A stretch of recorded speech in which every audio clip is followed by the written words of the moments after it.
जगद्गुरू श्री संत तुकाराम महाराज यांचा पालखी सोहळा काटेवाडीत थोड्याच वेळात दाखल होत आहे। आपण पाहू शकतो की दादांच्या काटेवाडीत सर्व वारकऱ्यांचे सरसे स्वागत असं रांगोळी काढून खरं तर वारकऱ्यांचं स्वागत केलेलं पाहावयास मिळत आहे। एकंदरीतच थोड्याच वेळात श्री संत तुकाराम महाराज यांच्या पालखी सोहळ्याच्या समोर परीट समाजाच्या वतीने दोथराच्या पायगड्या घालून खरं तर स्वागत केलं जातं। आपल्यासोबत काही परीट बांधव आहेत, आपण त्यांच्याशी बातचीत करणार आहोत। केव्हापासून ही परंपरा आहे, काय सांगाल? तिसरी पिढी कसं म्हणजे कसं स्वागत केलं जातं? थोड्याच वेळात पायगाड्या म्हणजे आपण काय करायचं, हे स्वच्छ दोसरं जायचं, त्याला इस्त्री मारायची आणि हातात पुढे जाय. नक्कीच काय कशा पद्धतीने स्वागत केलं जातं, काय सांगाल आता थोड्या वेळात? या सर्वप्रथम आम्ही ह्या पायगड्या स्वच्छ धुवून घेतो। ह्या पायगड्या स्वच्छ धुवून घेतल्यानंतर तुकाराम महाराजांची सेवा करण्याची एक संधी परीट समाजाला आलेली आहे, ते आम्ही ही परंपरा पुढे चालू ठेवणार आहोत अशीच कायम।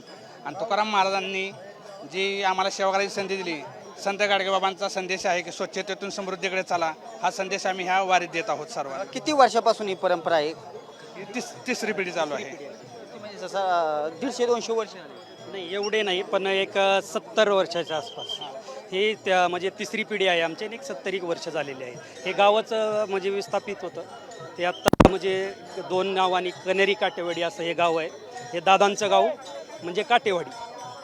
नक्कीच थोड्याच वेळात श्री संत जगद्गुरू तुकाराम महाराज यांचा पालखी सोहळा आहे तो काटेवाडीमध्ये दाखल होत आहे। परीट समाजाच्या वतीने खरं तर हा जे श्री संत तुकाराम महाराज पालखीचे स्वागत केलं जातं। दोतराच्या पायगाड्या घालून खरं तर काटेवाडी गावापर्यंत या पायगाड्या घातल्या जातात आणि पालखीचं स्वागत केलं जातं। एकंदरीतच काही वेळातच श्री संत तुकाराम महाराज यांचा पालखी सोहळा दाखल होत आहे आणि मोठ्या प्रमाणात स्वागतासाठी आहेत ते काटेवाडीकर परीट समाजाचे जे नागरिक आहेत ते देखील दाखल झालेले आहेत। थोड्याच वेळात ते देखील स्वागत करताना पाहावयास मिळणार आहे। कॅमेरा पर्सन विकी समी, दीपक कापरे, TV9 मराठी, बारामती।